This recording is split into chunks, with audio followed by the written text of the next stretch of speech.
Good afternoon, everyone. Thank you all for being here. I am pleased to be here today to talk about our latest Working for Workers bill, which I plan to introduce in the legislature this afternoon. Our sixth Working for Workers bill focuses on three big themes: supporting the well-being of workers and their families, keeping costs down for workers and businesses, and honoring workers and serving those who serve. But first, I want to take a moment just to say a profound thank you to incredible partners who've advocated for the policies in this bill. You know, as politicians, we're but vessels to champion the voice of the people we're here to serve, and the partners have been incredible. I'll start by thanking Ontario Road Builders Association, Waleed and the team who stand here with me today, Julie, whom you'll hear from today. It's these stories that motivate me and others to get up every day to work. The Ontario Professional Firefighters Association, Ontario Association of Fire Chiefs, union partners like Hospitality Workers Union, Unifor, so many more who've contributed to this bill, steelworkers, Provincial Building and Construction Trades Council of Ontario, the Canadian Cancer Society, Newcomer Women's Services, our Skilled Trades Special Advisor, Dave Cassidy, our agencies like the Workplace Safety and Insurance Board, Skilled Trades Ontario, and people like Lavanya, who was targeted by a fraudulent immigration consultant who scammed her out of tens of thousands of dollars and scammed her out of the Ontario dream. People like Zane Baden and Scotty Cole, we're affectionately calling this Scotty's Law. They were with me yesterday, and a family through surrogacy who deserves the same job-protected parental leave like any other family in Ontario. People like Nadia, who shared her story of surviving cancer and the importance of job protection and job security as you battle critical illnesses, episodic illnesses. Or Natasha Ferguson, who's here today behind the camera, who's had to jerry-rig her PPE to fit her properly and who's been a champion for women in the trades. You don't believe me? Head out to Scarborough and she'll show you it firsthand.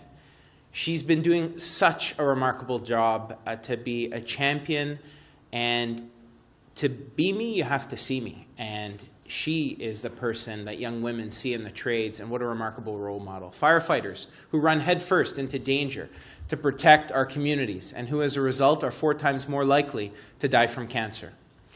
And people like Julie, who will share her story here today about keeping roads safe at the cost of her own safety. Our sixth Working for Workers bill builds on the progress we've made through our previous Working for Workers Acts to bring better training, better jobs, and bigger paychecks to more people, because the biggest existential threat we face is declining productivity. And 2 of the best things we can do to tackle that are investing in skills, training and development, and investing in tools and machinery, creating a competitive climate in which to do business. By cutting a $150 fee for apprentices taking their first certificate of qualification exam, we're putting more money back in workers' pockets. Under Premier Ford, we're saving each apprentice up to $570 over the course of their apprenticeship journey, and that totals over $19 million in total. I mean, it was no wonder we were seeing a challenging road for youth getting into the trades. The Liberals taxed them to death. They made the trades process more complicated than the Tokyo subway system, all the while not investing in public transit in cities like Toronto. So we're making it easier, putting more money back in workers' pockets. And through the WSIB, we're keeping costs down for safe businesses by rebating them $2 billion. These are employer premiums. And that means a small construction business with 50 employees could receive a one-time rebate of $46,000 next February to reinvest in their business. More jobs, bigger paychecks, better trained workforce. Small Italian restaurant, close to my heart, never said no to an Italian meal, with 5 employees, could receive $2,300 rebate. This matters. These are people who take risk, get up each and every day.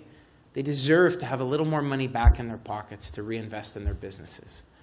We're lowering the payroll tax, and that could be the difference between a restaurant staying open or closing up shop. We're creating a $1,000 safe business bonus.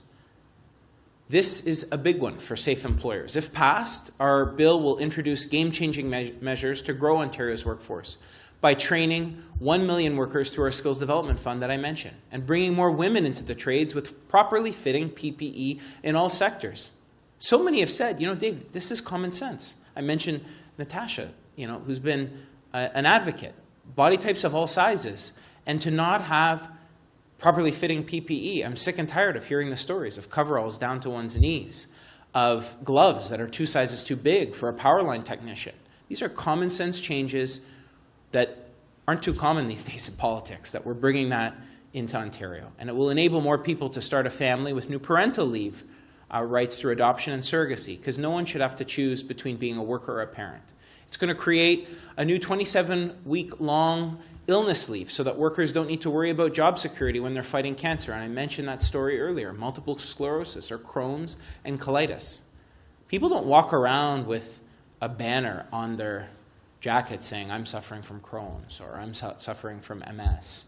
So it's important that they have a government and robust standards in place to protect them from episodic illnesses.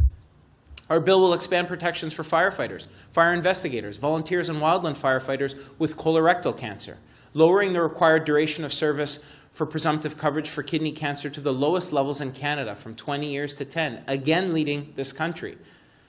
Again, what does all of this mean? It simply means that for firefighters who bravely give their lives. Jamie, you spoke to me earlier today about a friend of yours. These are people who serve our communities, and they often suffer in silence. And they deserve to know that as they keep our communities safe, running into firefighters, they have a government who will protect them and protect their families. God forbid they pass from an occupational exposure. But it's not just that. It's investing in prevention and health and safety, which leads me to my next piece. There's a lot in this bill, so bear with me. $400 million in worker health and safety programs through the WSIB with a focus on prevention, mental health, and recovery. Because it's not just about providing those supports for firefighters after they've been exposed. It's about going upstream to tackle it in the first place. And I'm proud to announce today that our bill, if passed, will protect road workers by expanding the roadside safety laws under the Highway Traffic Act, like highway maintenance workers. And I just want to take a moment, because Julie is here today, and it takes remarkable courage to stand and share your story. Again, it's for people like her that this matters. We talk a lot about our remarkable first responders, and rightly so. They do such good work in our communities. But it's some workers that commented and said, Dave, we don't talk about the men and women on the roadside who are working in the ditch, working on the new bridge at Cranberry Road in Port Hope, where I'm from. We don't talk about the workers who are literally building the homes we all say we need. Politics, regardless of your political stripe, we all agree we need more homes. These are everyday heroes who are building an Ontario that we all want to take an active stake in creating, people like Julie. Our new bill will require motorists to slow down and move over for road workers, like they do for emergency vehicles. Penalties for violating these laws could include fines of up to $2,000 for your first offense or $4,000 for your subsequent offense, 3 demerit points, suspension of your driver's license, and possible jail time for the worst offenders. Our bill is also going to crack down on bad actors who exploit newcomers and harm workers. That includes creating new standards that immigration consultants who work through the Ontario Immigrant Nominee Program must meet, like honesty, accountability, and if they don't meet these standards, we will throw the book at them by increasing fines 5-fold, multi-year bans, and lifetime bans for the most serious crimes, like human trafficking. I can't believe I'm saying it, but we've heard stories. Or withholding someone's passport. Again, can't believe I'm saying that in Canada, but we've heard stories. And will report their names to the federal government so that they cannot hide. We will also be cracking down on bad actors who harm their workers. We know that the vast majority of employers would never put their worker in harm's way. But for the bad actors, our bill would introduce a new mandatory minimum $500,000 fine for repeat violators of the Occupational Health and Safety Act. I want to give a special shout out to the steelworkers who've brought this for us. And just to show everyone the nonpartisan nature here, Kavan, who's done a great job there, he sits on the NDP executive. But they've provided great feedback for us. And the Steelworkers Union, and it's close to my heart, when my grandfather immigrated here, he found protection and worked as a steel worker at Stelco. And we shouldn't have to have one, let alone two, or in the case that they brought to me, 3 fatalities in a 21-month span. And I'm telling you, a fatality cannot be the cost of doing business. Not in my Ontario, not in your Ontario, not in anyone's Ontario. This will apply to employers who have been convicted of an OSHA violation that resulted in the serious injury or death of a worker within a 2-year period. This would be the highest mandatory minimums in Canada. And they are part of our government's tough on crime strategy to keep our workers and our communities safe. Because a fatality, as I said, can never, ever be the cost of doing business. Finally, our bill is going to honor workers by proposing to proclaim the first week of November as Skilled Trades Week. And a special shout out to my colleague, MPP Dave Smith in Scarborough. There's 2 Dave Smiths in the legislature. And Dave's been a real champion for young men and women in the trades, and he's brought this proposal forward and served in this ministry for a number of years. This is about celebrating the contributions of the golden generation of skilled tradespeople who built our province to what it is today. Visit any retiree function in any training hall, talk to your grandparents, go to any retirees event, and they'll put their arm around you and point to buildings and point to a skyline that they built. Premier Ford is unlocking the potential in the trade so that we can have another golden generation who can proudly stand and say, I built that in this province. Because enough of the delays, enough of the studies. If you want more studies, you can vote Liberal. If you want to actually get things done, get shovels in the grounds, under Premier Ford's leadership, we're going to get that job done. To the workers who are passing on their wisdom and expertise to the next generation of workers to shape the bright future of our great province. These measures are a part of our 6th Working for Workers piece of legislation. It's like the 6. Harry Potter did 7. We're on 6. We've got another one to go, but they keep getting better each time. And it's a result of a reflection that it is an iterative process and that we're never one and done when it comes to workers. Working with these partners, we're constantly implementing new measures. And it's part of our government's plan to grow Ontario's workforce, keep costs down for businesses, and to support the safety and well-being of workers and their families. And we're doing it all without ever raising a single tax. You know, for those who don't have to worry about paying taxes, it's one thing. But so many people in my community, this matters. Property tax, fees upon fees upon fees. Premier Ford's never raised a tax, we never will. Creating that competitive climate, we're giving Ontarians a shot. We're giving this great province that shot to get shovels in the ground and to deliver on our goal, to make sure that we're the very best place to live, work, and raise a family. Thank you all for being here. Thank you for the many voices, so many of whom I was unable to capture in my remarks, who've contributed to this piece of legislation. I now would like to turn things over to Walid Abu Hamdi from the Ontario Road Builders Association, who has been a champion for people like Julie, to say a few words. Thank you for being here, Walid. Thank you, Mr. Thank you. Absolutely. Well, good afternoon, everybody. On behalf of the Ontario Road Builders Association, I want to express our gratitude and appreciation to Minister Piccini for his leadership in introducing Working for Workers 6 today. Time and again, Minister, you have demonstrated an unprecedented degree of leadership and commitment to elevating worker health and safety to the highest level. We are so fortunate to be here today with you to mark this very important milestone. This critical legislation marks a significant step forward in protecting Ontario's road maintenance workers, who face daily risks while keeping our infrastructure modern, safe, and operational. We also extend our thanks to Premier Ford and Ontario's Minister of Transportation, Pramit Sarkaria, for also championing this initiative. Their commitment to worker safety sends a strong message that the lives of those who build and maintain our roads matter deeply. Today's legislative action aligns with the priorities ORBA has long advocated for, ensuring that motorists are mindful when approaching construction zones and roadside maintenance vehicles, particularly crash trucks, snowplows, and other workers on our roads and provincial highways. By enshrining these legislative measures, Ontario joins the growing ranks of jurisdictions that are taking meaningful steps to safeguard vulnerable workers. While this is a major achievement, it is only the beginning. This is just one tool in our toolbox of innovative measures, and Minister, we look forward to continue working with you and your team so that we can see more of these measures implemented and more lives simply saved.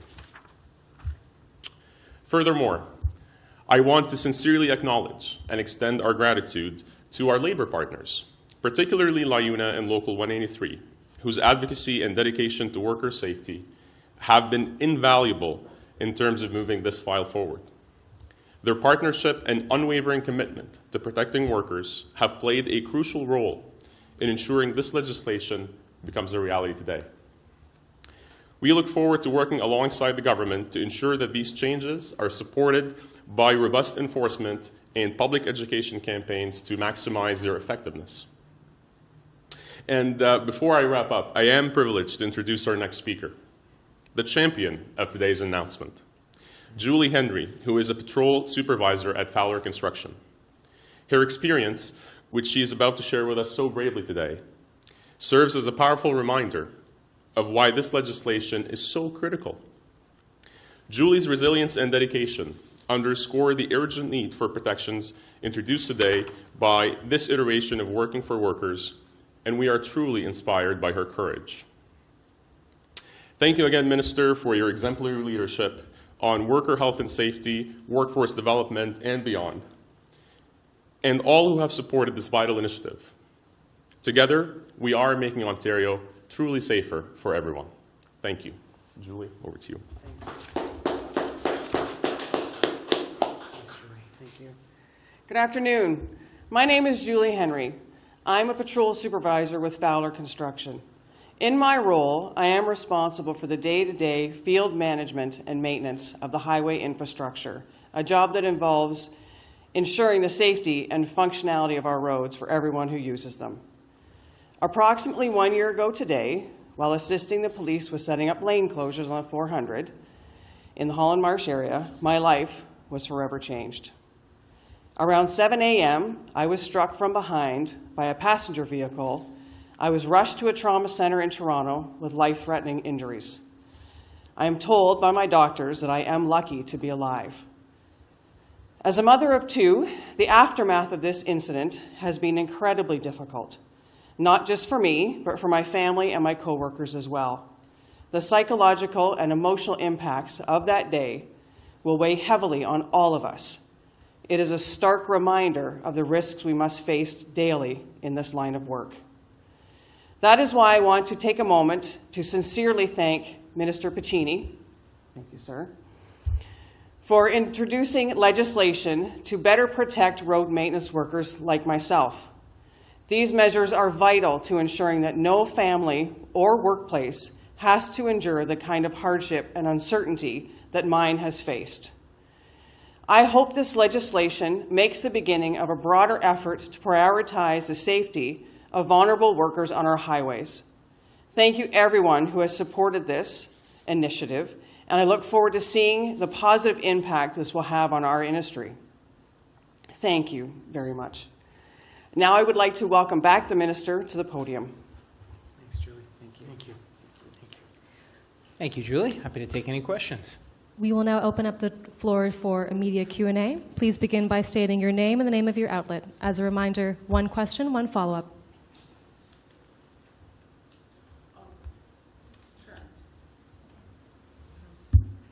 Hi there, Lorenda Redekop with CBC News. One part of the bill that you mentioned is to crack down on these companies that they may have serious injuries or deaths on their sites. How are you going to ensure that workers are protected? Because I'm envisioning, then it would result in a job site being shut down altogether, and we could have a whole bunch of unemployed workers there from that site. Yeah, it's a good question. I think, Lorenda, you touch on a line. And as a public policy maker, you try and straddle the line of having tough penalties to send a clear signal. I shouldn't have to sit down with a union representing workers to talk not about one, not about two, but about a third fatality. And then hear that upon prosecution, which of course happens in the independent judiciary, there was nowhere near the maximum fine. So by creating mandatory minimums, we're sending a very clear signal that irrespective of what may be happening within the judiciary, we're sending a very clear signal that a fatality is not okay. But the point you raise is about education and awareness. And our enforcement officers, of which we have hired more over the summer months, do an important work in that. And I just want to zero in on proactive visits, because this came up at committee and is an important statistics. Our proactive number of visits are up to work with employers. We don't want to create a world where you wince every time you see a Ministry of Labour inspector. I mean, they don't join it to become Rambo or G.I. Joe. They join to educate and to work alongside employers. If they want to do that, they can take on a different profession. But their jobs are to educate and work together. And I think they do a remarkable job at striking that balance, as you said. It's a tough one. I'll never say, I think any fatality shows we've not reached perfection, but I do think that by sending a very clear signal that we're both a competitive climate in which to invest, but that we take worker protections very seriously, we position Ontario to be the best jurisdiction to live, work, and raise a family. Follow up, another topic altogether that everyone's talking about, which is tariffs. What do you see that this will mean for jobs in this province if this happens? Look, I've said all along that this job has given me the remarkable opportunity to go down to Windsor, and Dave Cassidy, our skilled trade special advisor, is here today, and he toured me to Family Day. And I would venture to say that the workers that I met on Family Day aren't any different than their brothers and sisters south of the border. And we know those automotive parts cross borders sometimes 6, 7 times.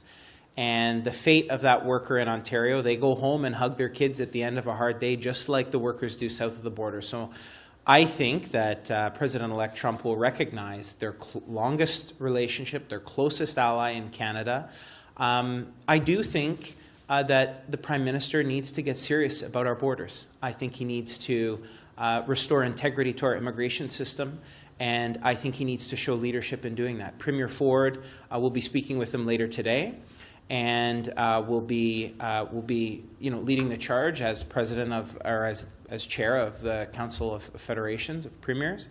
But again, so much binds us as two countries, and I'm confident that that President-elect Trump will see that, and I'm confident in the Premier, other premiers, to relay that message. If I can just jump in and clarify. So what are we looking at, though, if this were to go ahead, the potential for job losses and numbers in this province? So we've not quantified a figure on that, but we have reached out to Labour partners. I know Lana Payne recently spoke to Premier Ford about the impact on automotive workers.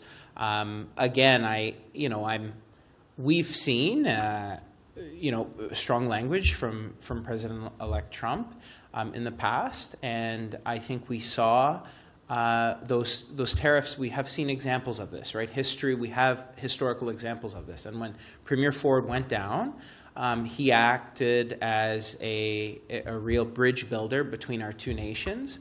I think he tells a story about engagements with Lighthizer, and I think that the work that he did to mend these bridges and to really talk about the impact that this has on workers paid dividends, and I'm confident that that will happen again. Touching back on immigration, we've heard rhetoric from south of the border from Trump about immigration and how people are coming through our country. We've also heard that it will be a key item on tonight's phone call. Where do we stand for immigration? What would you like to see as far as immigration in Ontario and Canada? So we have a small sliver of the immigration piece with respect to our immigrant nominee program. It accounts for about 7%. Still, it's a federal decision, but we nominate them through an express stream in Ontario. I've said, look, I've often talked about being the grandson of an immigrant. My story is no different than so many in Ontario. And I'll be honest, what was so nice about Canada was that we had bipartisan consensus around the value immigration brings our nation. And, that consensus has been shattered under Prime Minister Trudeau. And I know Minister Miller, whom I've got a great relationship with, but he is fixing a problem, make no mistake, created by his government. And I think that is the biggest thing we will reflect on in a number of years from now. Canada will still be here, as will Ontario. We will reflect on the virtue signaling and on the fact that this Prime Minister shattered that consensus on immigration. And it will take time to mend, but we're doing our part in Ontario to give every person who is in right now, today, here, a shot at success, a shot to achieve a meaningful job with a bigger paycheck. Through our Skills Development Fund, we're cultivating those skills for success. And I do think, and we have questions, we want to see integrity restored to the system. We want to see the Prime Minister look to healthcare capacity, education capacity, housing capacity. They're recognizing it, but make no mistake, they're fixing a system that they broke. Integrity, can you clarify that? Like, do you want numbers reduced? Do you want certain people not, like the refugees not allowed? Clarify what you mean by you want to see the border. This is their system to fix. I'll tell you what I've heard and what I've seen in Ontario. What I've seen in Ontario are that, again, the photo ops and the virtue signaling have a real impact in Toronto. In Mayor Chow, Mayor Brown, when 70% of our shelters are occupied by asylum seekers, when this federal government cuts the labour market transfer agreement, I don't know which Randy's going to show up at the table, but when they cut that labour market transfer agreement, that has a real impact on settlement agencies. It has a real impact on people like Natasha behind you who fund asylum seekers and try and give them a skill set. Putting people in a hotel and saying that that's the best Canada has to offer, they are creating a dependency on the state, not giving people skills and life skills to succeed. So what do I want to see? Yeah, I want to see them restore integrity to our system. I want to see them have a visa process that actually withstands some basic scrutiny. Hearing we've got 66,000 from one country in 1 month, you do the math, 5 business days. This is what I want to see from this government. Actually take an active interest in these individuals you are affecting. Regardless, again, numbers, that's up to them to figure out their levels plan. But it is having a tangible impact on human beings, and that's lost on this Prime Minister. Hi, Sinead Dougal with the Trillium. I just wanted to go back to the minimum fine of $500,000 for corporations with 2 or more offenses. You've said that fatality cannot be a cost of doing business. Yes. Why not make the minimum fine apply to each offense, so even when one worker dies? I think that what we've seen is, Ontario is setting the highest fines in Canada. And yes, you can talk about more, but let's just not have that take place in the first place, which is why we're investing in healthcare safety, promotion, prevention, training with the $400 million we're unlocking. I think, as Lorenda touched on, it is a line, and it's a line we walk. And we want to make sure that we're educating and working with employers so that we don't see fatalities ever in the workplace. And things do happen, accidents happen, and fatalities do happen, and I have every confidence in our prosecution and our court systems to delineate between willful negligence and tragic accidents that happen. But again, what we've said is we're going to have the toughest penalties for those who willfully turn a blind eye to health and safety. And just on your announcement yesterday regarding job protection for Yes. adoptive parents, I'm wondering if there would be any sort of an age limit. So would that apply to parents who are adopting let's say, a newborn versus a 15-year-old? No, the stories that I've heard, there are children in the system that are older, and there are remarkable families.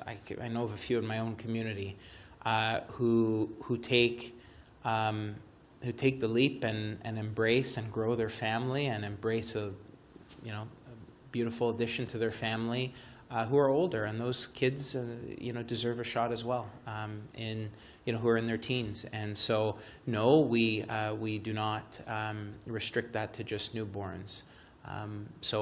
You heard the story yesterday of Scotty. I know Scotty was just a few months old, but this also applies for older youth as well. Just on timing of this bill, you plan to table it this afternoon.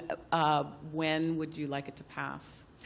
You know, I'd like it to pass as fast as possible for those who are waiting for that presumptive coverage, those firefighters, for example, for workers who need protections on the roadside. Previous working for workers, I can't presuppose the will of the legislature, nor would I ever dream of doing that, but if we look to historical examples, we've had unanimous party consent for a number of our working for workers bills, which I think is a good thing that I think Premier Ford deserves a lot of credit for. We've reached across the aisle to work with colleagues of all stripes to land progressive legislation, and so my hope is that this will pass before Christmas. So you're going to speed this bill through, speed it up, or because we're only 1 week, maybe 2 weeks left, and then we're staring at an election, possible elections this spring. So you hope to get this passed before? That is a loaded question, yes, but great. But we'll have to allocate speed to this. You know, I don't want to presuppose the will, but I've had a good conversation with my NDP critic about this bill. It's my hope that when we go to second reading tomorrow, that through hearing these stories, the opposition will move quickly. But again, it's really the opposition controls a lot of those levers on who they put up to speak, on the time. I get everybody wants to speak to things, but at the end of the day, if we support the measures in this bill, I don't think we need more politicians talking. I think we need to pass it and get it done. Thank you very much, everyone. That concludes today's press conference. Thank you.